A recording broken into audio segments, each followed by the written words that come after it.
Hello and welcome to another episode of Moose's Gear Goo Review. I'm Moose, and today I am doing a response video or a open tag challenge video for the knife confession. What is my knife confession? I wish I had a little bit more time to do this, but I'm super busy nowadays. At least the time of this video. And so as far as like a quick update, I work a bunch of jobs.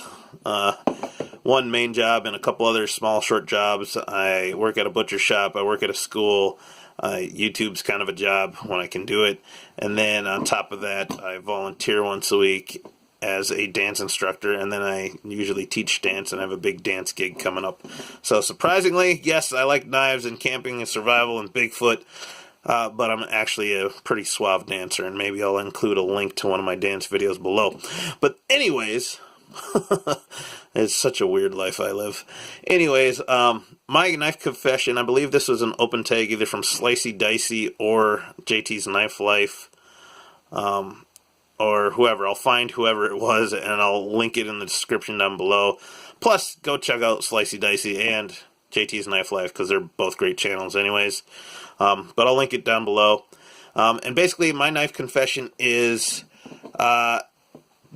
if you watch some of my other videos, I usually get mixed up with knowing exactly what shape or style of blade the knives have.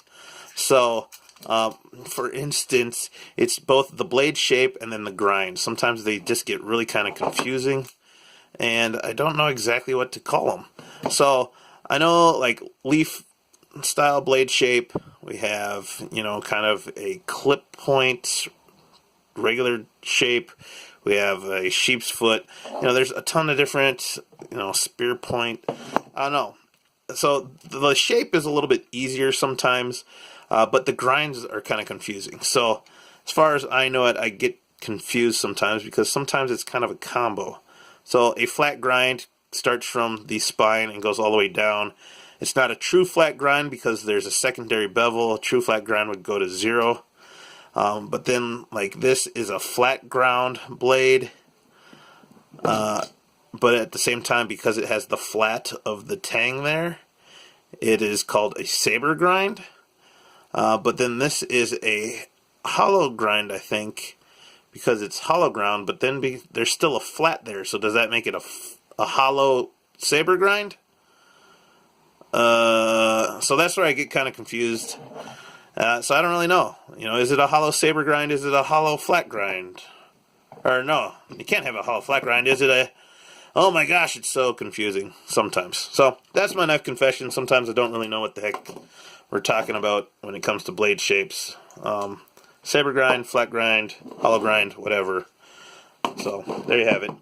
But then my other kind of confession, or at least rant, that I am confused with and I don't get why, and that is why Spyderco Delicas cost $60 to $70 to even $80 for the VG10 variant. I know this knife model has been around for years. People love it. It is a great knife model, and this is a counterfeit, by the way, just so you know. I got it to test against the real thing, but then I ended up selling the real thing, so I'm waiting to get another Delica to possibly do a test. But anyways, it looks pretty much similar, and it's just going to take the place just for this point.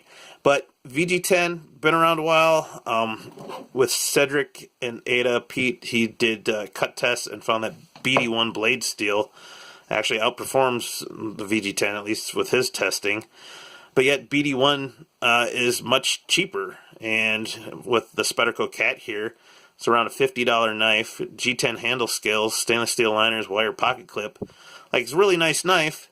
In my mind, it has the better materials, but yet it's significantly cheaper than an actual Delica. Why is that? VG10's been around for a while. And the other thing, too, is there's other VG10 knives that have better materials. Titanium, Coca-Cola, handle scales, VG10, around $80, a little bit more expensive, but, you got a lot better materials. $80. Mini Spec Elite, a big thick piece of VG10, but the mechanics, there's a lot more going on, a deep carry pocket clip, just You know, I'm not saying the Delica's a bad knife, but for how long it's been around, it should be less than $70. You know, Camillus VG10, really nice G10. Marlin Spike, this thing was like $35 or less for VG10. And the other thing too is you can get other knives. When I got this knife, I think I got it for like $70 or $65, and it has S30 blade steel. Sorry, but aluminum handle scales. You know, this is a plastic GRFN or FRN. Like, come on. So I don't get it. I mean, it's a great knife, but I think at this point it should be much cheaper. So that's my rant. That's my confession. Please like, comment, and subscribe. Check out the links down below. Thank you, and I'll see you outside.